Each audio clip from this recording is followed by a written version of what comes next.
If you would like to grow your photography side hustle into a full-time business, this video is for you. Hi, I'm Liz Oko, a London-based photographer and author growing a six-figure business, and in this video, I'll teach you how to grow yours too. You need to keep watching, especially because in the last section, I'm going to share major growth tips to help you scale your business very fast. Step 1, buy your photography gear. Now, I know there's a lot of conversations about the best camera brand, whether it's a Canon, a Nikon, a Sony, a Fuji. There's so many brands out there, but I think the most important thing to know is that you need to start where you are, and that means not just looking at the brand, but looking at the purpose for what you need the camera for. So what sort of photography are you going to be doing? Is it going to be travel? Is it going to be like landscape, wildlife, sports? Those sort of photography, you would need particular sort of lenses in the field, and so you want to make sure that whatever camera brand you're going for actually provides those lenses as well. And of course, when you're starting out as well, you're probably thinking about budget. So I would say don't just go for what your best the photographer you look up to uses, but you should actually think about how can you make the most out of the equipment you have. I've also created a video in the past where I talked about whether to go for a crop sensor or a full frame. I'll put the link up there and you can watch that video once you're done with this one and decide for yourself what gear you would like to use. Always remember, start where you are, and it's about the photographer and not just the camera. Step 2 is to learn the basics. So I'm hoping you've probably heard about the exposure triangle, and this is the interaction between your shutter speed, your aperture, and the ISO. I think once you've learned the basics and how this sort of works together, depending on your environment, the weather condition, the lighting you have, that would really help you, and how to use your camera as well and how to edit. So for example, when I started as a new photographer wanting to take it seriously, I'm totally self-taught. So the first thing I did was get a book that actually was geared towards my camera in particular. So I'm sort of like, I love school, I love learning, and the way I learn is quite like structural and like planned, and I love steps and I like following things like that. And so because of that, I went ahead and bought this book, which is based solely on Nikon D750, which is the camera I still use today. So this book was really instrumental for me because I could just like go through learning how to use my particular camera, so not any other camera. And then the other thing to learn is how to edit. So everyone has different editing style, and I think you can learn YouTube, as they say, the University of YouTube. I learned how to edit on there. I've also created some videos on editing. They're quite private because they're part of like an ebook I made. If you're interested, I'll leave the link down to that ebook, totally up to you, but YouTube is free. You can definitely learn how to edit on YouTube. Step 3, practice with friends and family. So I cannot say this enough. When you're starting as a new photographer, you need to like practice. Once you've learned the basics, either from YouTube or you've gotten a book or from a mentor, however you decide to learn, the next thing is to practice. No one starts at the start being, this amazing photographer you see having this great body of work. We all start from somewhere, and how we get better is to keep practicing. And the easiest way to practice as a beginner is to practice on family and friends. So like when I started out as well, I would take my younger sister to a park. When we go out to restaurants, I'll take pictures of her there. I'll take pictures of her at home.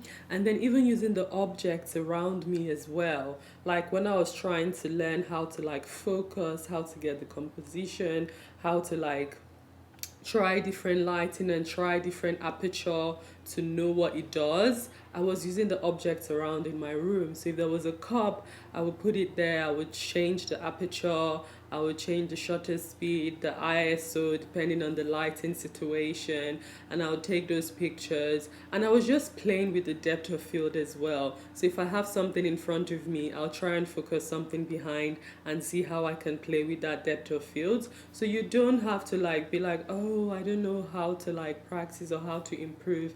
There are things all around you. Get your family, get your friends, get the objects around you, and just practice, practice, practice. And that's how you get better.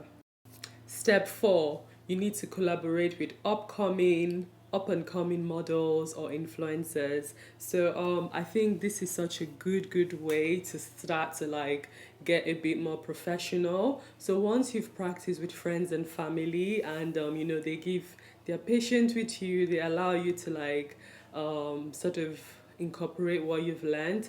Now you're taking it a step further, and I think collaborating with up and coming models is really good because in a way they know how to pose, they know how to deal with the camera a bit much more than your family or friends who probably have no experience being in front of a camera.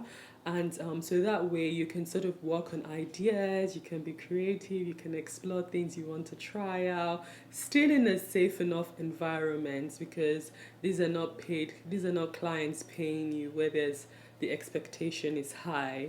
This is more like a collaboration, one creative to the other. No one's paying any money, you're just exchanging your skills and value set. And yes, you can work with these up and coming models on a TFP basis. And TFP basically means time for print. So they're giving you your time and then you give them prints. And of course, in today's world, we don't do prints as much, it's usually digital images. And so before the session, this is, like I said, is a time for you to start practicing being professional. You need to have a photo release, you need to have an agreement, like for giving me your time, you will get 10 digital images or 6 digital images or 12, whatever you guys decide. And then you also decide on your turnaround time. That way you are already beginning to like practice having that customer relationship, practice having an agreement, practice having a good turnaround time, because when it comes to like getting paid clients, you don't want to be messing around with those things. Step five, join a photography community. So I cannot overstate this enough. It's really important once you're on this journey to find like-minded people going through the same experience so that they can, you can just support one another in this process. So I am in several photography groups. I'm like in a London photography group, a Black women photography group, a boudoir photography group, because that's the niche I focus on. And being in these groups has been really, instrumental to my growth.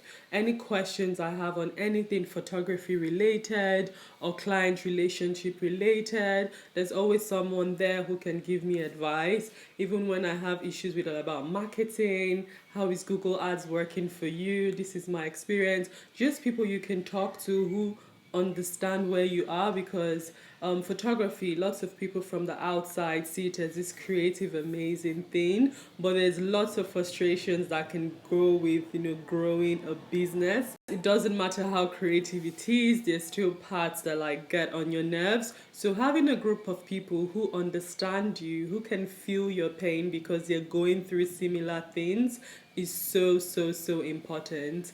And when they're like physical events from these groups, make sure you attend them as much as you can as well, because it's one thing like connecting with people online, but it's totally different when you're connecting with people in person. You get to see who you vibe with, you get to see people who maybe their lifestyle is much more similar to yours than you thought. Let's say you're like a mother and you're juggling motherhood, you're juggling having a full-time career, and you're still trying to grow this photography business, and you meet someone else who is doing exactly the same thing. You can bond over those things and see how you can lean and support on each other. So joining a community is very important.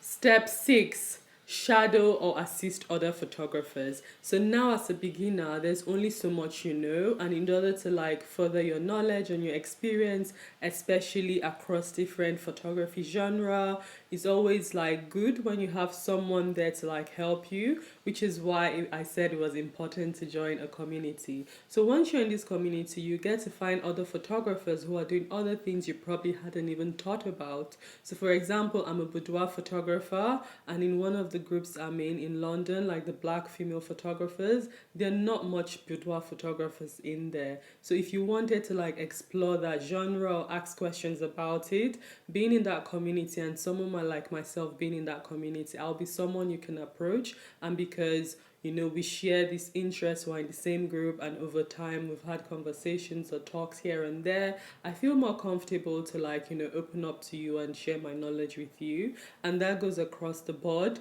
So let's say you want to gain experience in wedding photography, you can ask someone, oh, please, can I shadow you? Or sometimes other photographers will ask, oh, I'm looking for an assistant. Sometimes it's paid, sometimes it's unpaid. Sometimes they actually allow you to also take pictures of their clients, and you can use that in your portfolio. And so it's such a good way to like start to build that experience, start to build your knowledge. So not just you practicing with friends and families or collaborating with models or influencers, but now you're also growing your photography network with your industry peers, and that would come so useful in your journey. Step 7, decide on a couple of genres you'd like to focus on, or you can just choose a niche. And I know again, there's a long conversation on this. Should I niche down or should I don't? Some photographers say yes, you need to focus so that way you can market, know who your target audience is, and you can scale your business fast. Some people are like, no, do a couple of things. That way you have a diverse portfolio and you can get clients from different places to grow your business fast, right? There's always a which way to grow your business fast. And now I'm going to tell you from experience, you don't need to choose one way just because of growing your business fast. You can grow your business fast in any way. And you're doing a creative career. You don't want to do something you don't love doing, because then what's the point? You might as well go and work on a 9 to 5 job, right? So I think this is the time for you to explore, experiment, decide what sort of photography really sets your soul on fire, what sort of photography makes you like wake up, and even if they're like things that are annoying, you're like, no, I love what I do.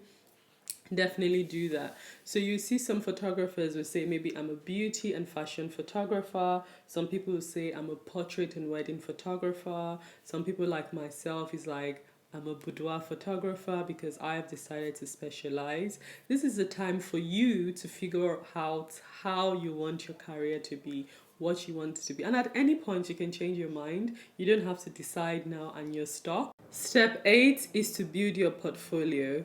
Now you've explored, you've tried different genres, you've seen what sets your soul on fire, and it's time for you to start to like build an intentional portfolio. So now this is the portfolio your prospective clients are going to see, that people that want to book you for your services are going to see. You can't just have any random pictures there. You can't have just like, the family and friends pictures you started off with. So once you've decided what number of genres you want to do, or if you want to focus on a niche, it's time to build a portfolio that shows that work. This is examples. Clients, once they get to your website, they can see.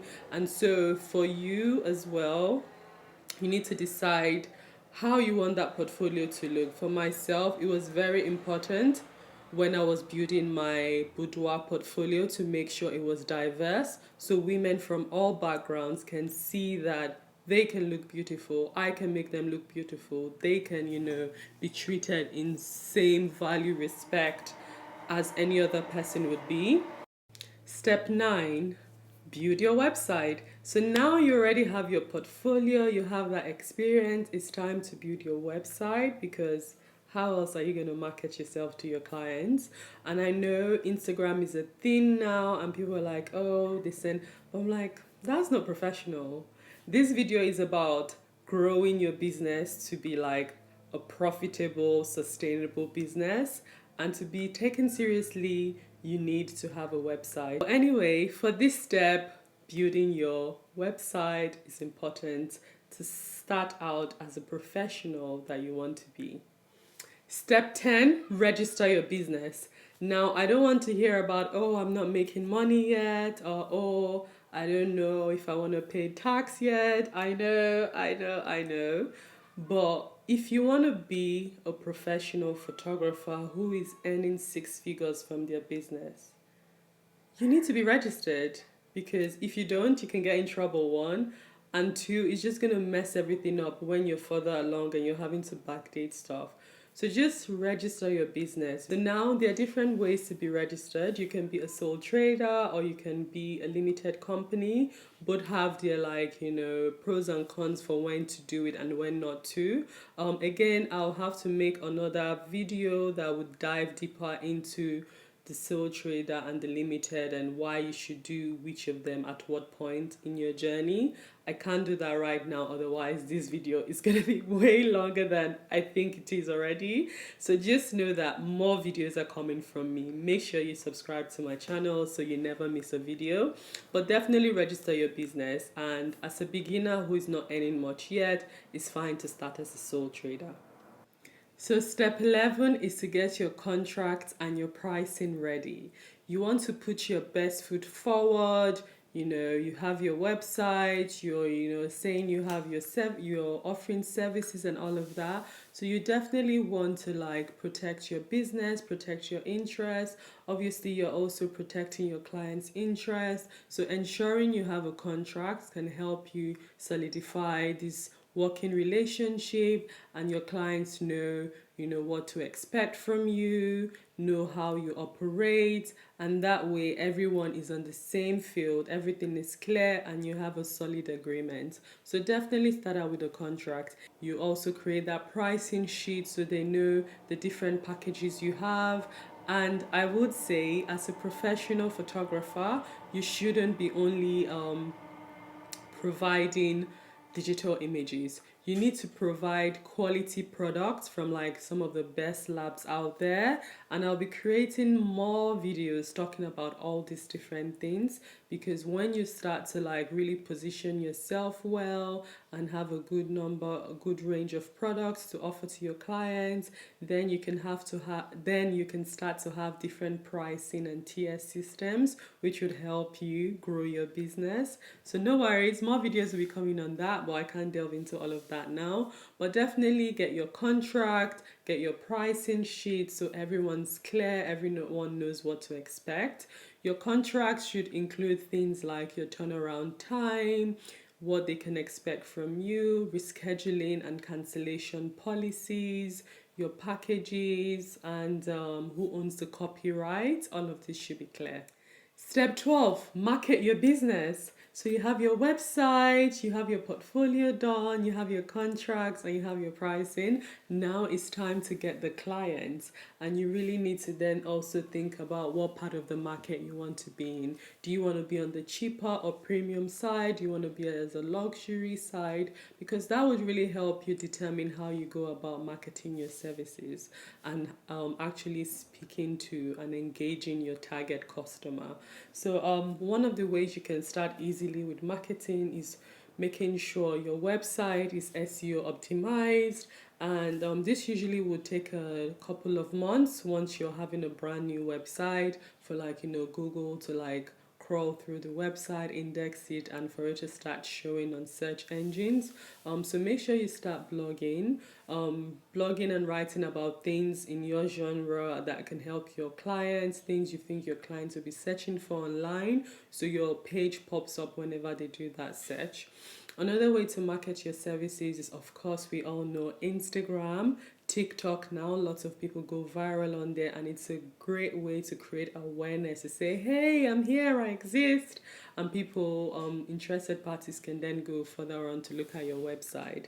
So marketing is one of the most important parts of businesses people don't look at, because I think some people are under the assumption that once you build it, they would come. No, no, no, no.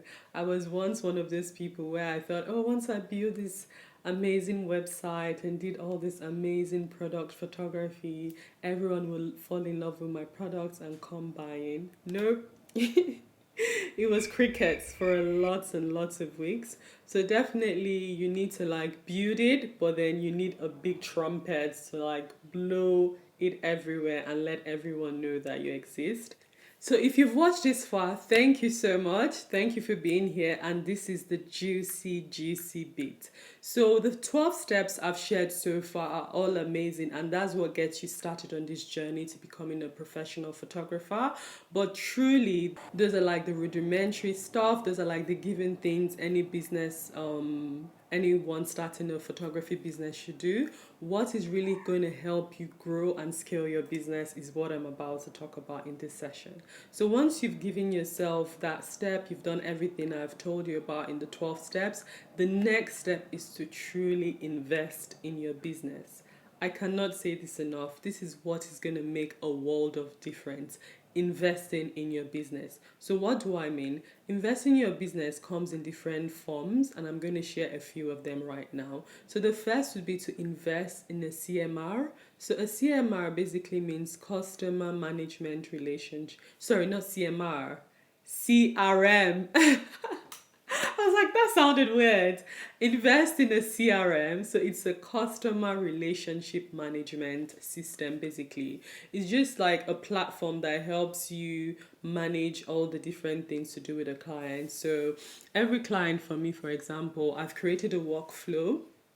So once a lead is generated, that sends me an email. I know someone has filled out my inquiry form, and then I contact them, and then I have a call with them. And once they are ready to book, I book them in, and then my workflow starts. Well, my workflow has started already, but it continues. And so the next step, they would get like an automated contract from me. Once they sign that contract, they get an automated email, welcome email that tells them about what to expect and also gives them my preparation guide and my pricing menu. And then as the weeks goes by leading up to their date, there are automated emails that continue to go to prep the client for the session, to give them information. So just because I focus on boudoir, so there's a lot of client prep involved.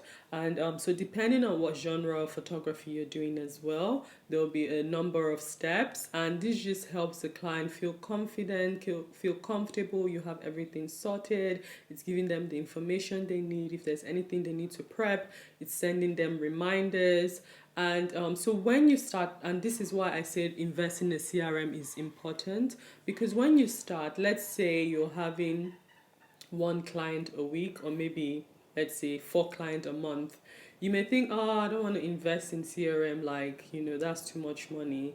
And that may be fine when you don't have a lot of clients. You can do some of those things manually. But when you start to have a good amount of clients spread throughout the year, all need information at different points, it's gonna be a headache and almost impossible to do all of that manually every single time. And there are different ones out there at different price ranges. Again, I'll be creating videos sharing all these different CRMs. So just subscribe to my channel because I'm here for you. I'm here for you.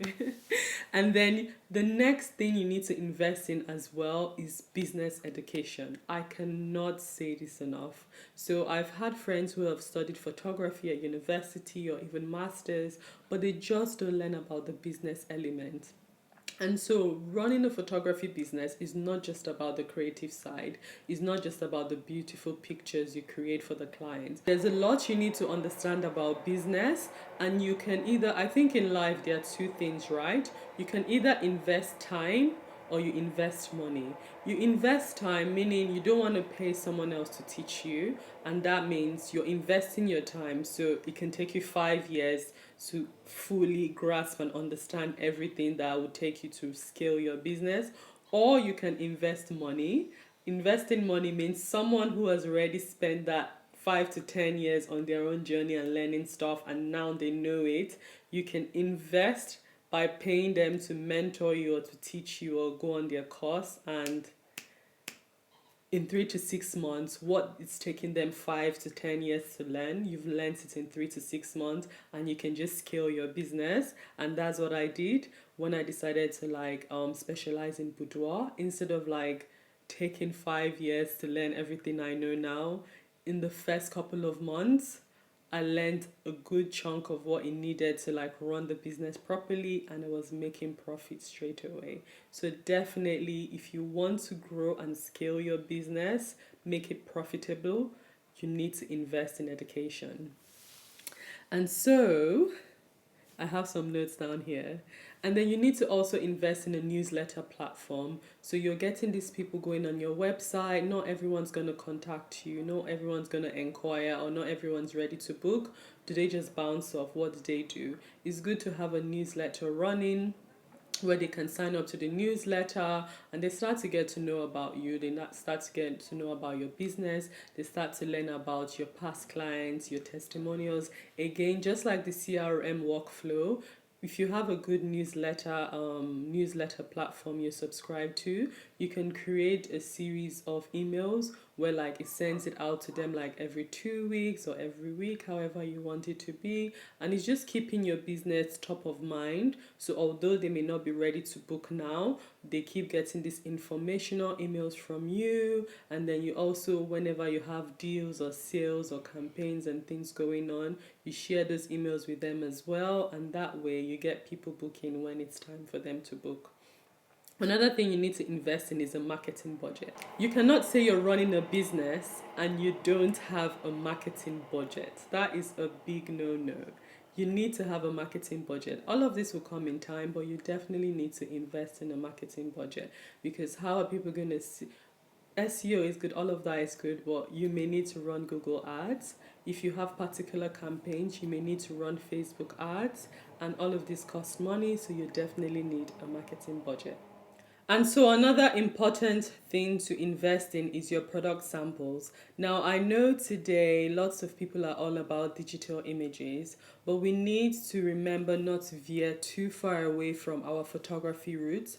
The whole beauty and essence of having your photographs professionally taken is to have those prints in your hands, because truly the value, the richness of the color, like your work really stands out when in print. And if you think about what, like, either a laptop or a phone does to images, it compresses it. So you can never compare the value of a digital image over the value of a print. And so depending on how you want to start positioning yourself, and what I would advise you to do is to invest in getting product samples. So you should be offering your clients other products such as prints, such as albums, such as wall art pieces. And once you start offering this range of products, it also means you can have different packages, different pricing options that can really help you to like elevate the quality of your business, the experience the clients get from you, and how you price and market yourself to grow profitably. So product samples, please invest in that, and it would make a whole lot of difference.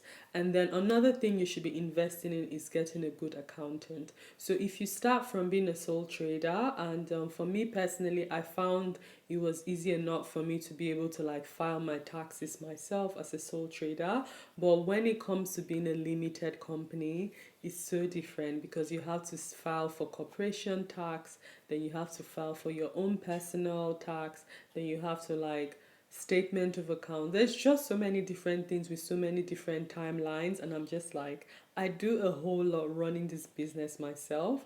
I don't want to have to learn to be an accountant as well. So please, I'm going to invest in paying this accountant, handle my tax affairs. I don't want to be having to do the bookkeeping, and it's just too much. So definitely, when you get to this stage of your business where you're growing, you're making profit, you need to reinvest back in your business by investing in all these things I've mentioned. And so I'm here to share all of that experience and all of that knowledge with you. So do feel free to like subscribe to my channel. Definitely there'll be videos every single week. Yes. And so yeah, we can all grow and learn together, and that'll be good. And more the other videos I'll be sharing on this channel as well. There'll be a lot of mindset work, working on resistance and limitations. I'll be making videos on this topic because apart from, I feel like when you're running a photography business, there's a creative element, is like how do your pictures look and all of that. There's a business element, like what are all the structures and policies you have in place. But I feel there's a big mindset part as well. It's like how do you think about it? What are your money blocks? What are your business blocks? Like there's so much you can delve into because once you have all of these different parts come together really well, you just see yourself start to grow and elevate. So I'll be talking about all of that in my videos to come, videos every week. Share this video with anyone who you know is a photographer or thinking about running a photography business and you think they'll get value from it. If you've enjoyed this video and you've gotten some value from it, leave a comment down below, let me know. Subscribe to my channel, hit the notification bell as well so you don't miss any videos, and I'll catch you next week. Bye.